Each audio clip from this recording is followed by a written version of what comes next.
Good morning प्यारे बच्चों। Inter के रसायन में हम लोग अध्ययन कर रहे थे एल्कोहलों के बनाने की सामान्य विधियों का, और पिछले पीरियड में जिन सामान्य विधियों का अध्ययन किए थे उसे एक बार पुनः दोहरा लें। एल्कोहलों के बनाने की एक विधि है by reaction of nitrous acid with primary amine. बहुत ही अच्छी विधि।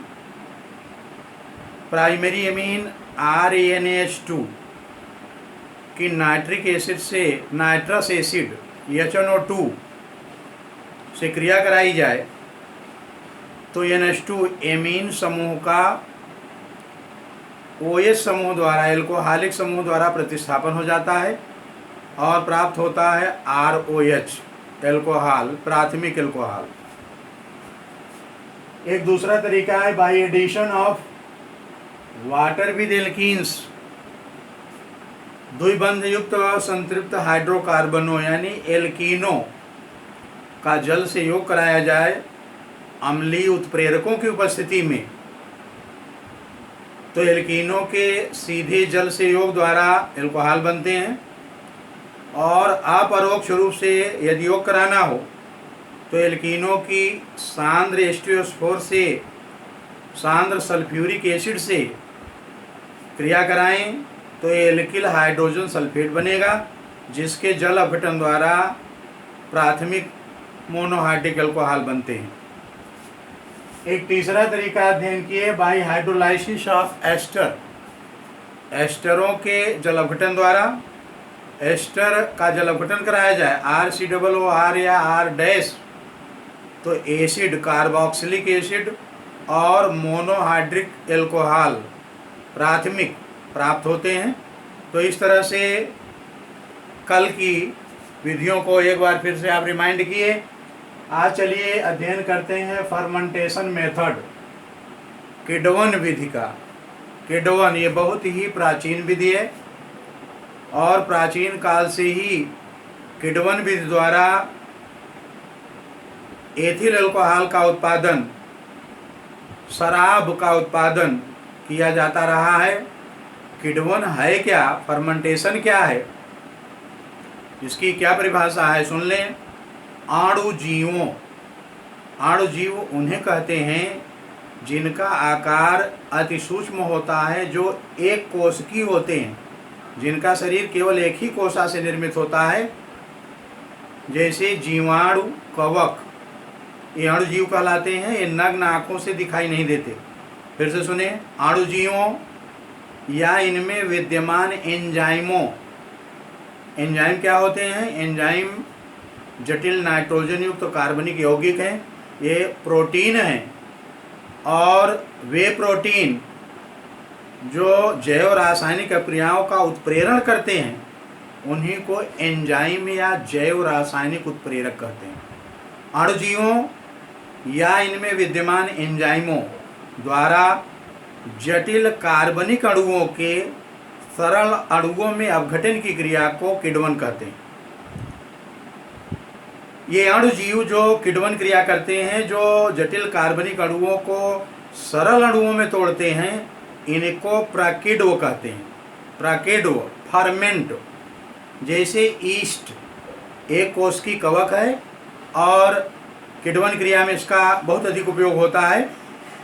किण्वन क्रिया की सहायता से एथिल अल्कोहल के अलावा और कई पदार्थ बनाए जाते हैं, आपको जानकारी है, हम आपको याद दिलाते हैं। किण्वन क्रिया द्वारा दही, सिरका, शराब, बिस्किट, पावरोटी ये सब बनाए जाते हैं।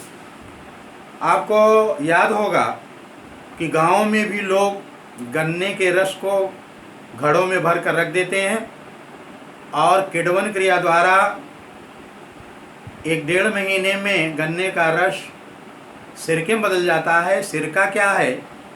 6 से 8% एसिटिक एसिड CH3COOH का विलयन सिरका कहलाता है। तो कई उपयोगी रसायन किण्वन क्रिया द्वारा बनाए जाते हैं।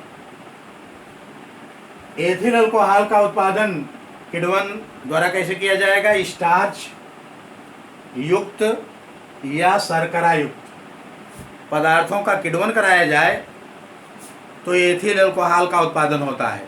एथिल अल्कोहल जिसे मदिरा या शराब के रूप में भी प्रयोग में लाया जाता है, ये प्रमुख कार्बनिक विलायक है।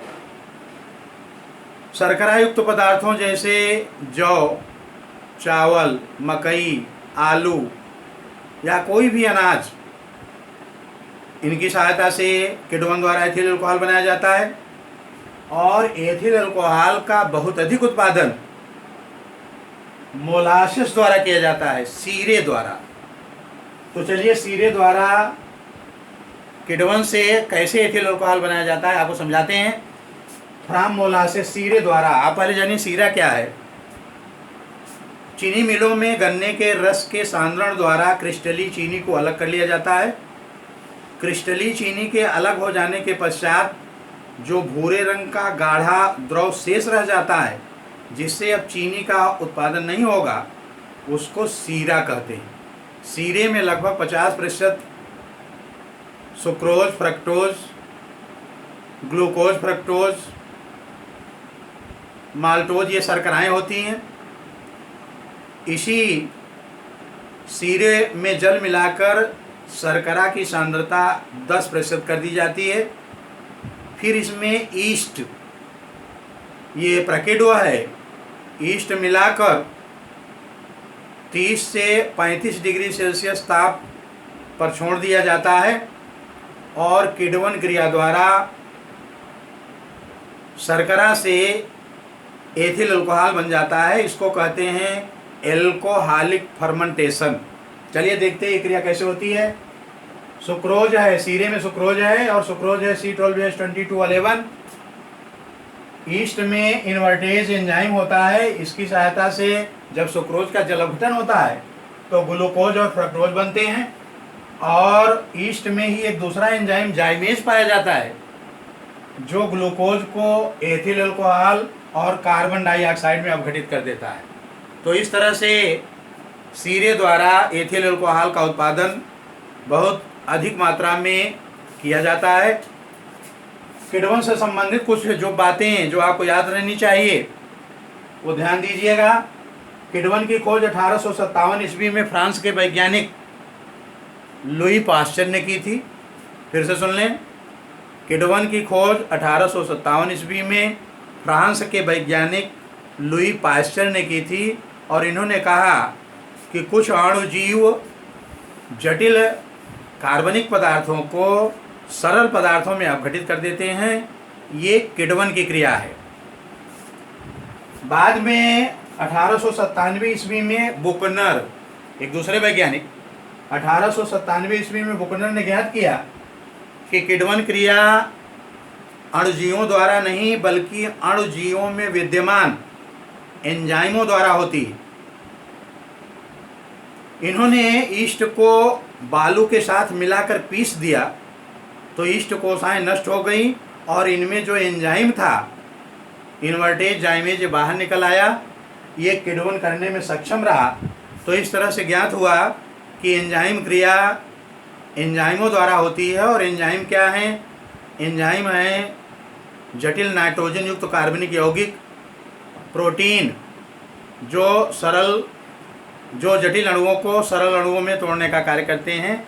तो यह क्रिया किण्वन है।